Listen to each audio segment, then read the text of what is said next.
Arduino projects book, project number 2, a control panel on a starship. Alert level is green. Red alert, going to red alert captain.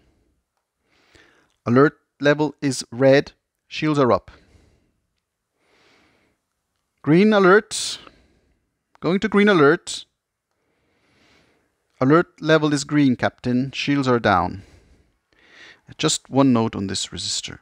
When the circuit is open, so when the switch is not pressed, this resistor is grounding the pin which evaluates the state of the switch. So in its low state, it's being grounded. Why? Because the microcontroller on the Arduino does not like that its digital pins do not have a reference value. So the value of this resistance of this resistor is chosen so that it is low enough for the pin to have a reference value, to be referenced to ground in this case.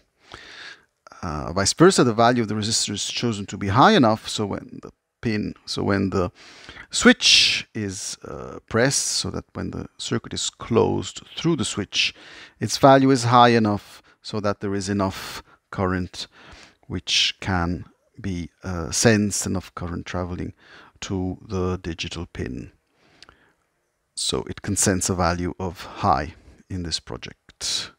Project number 2, Arduino's project book.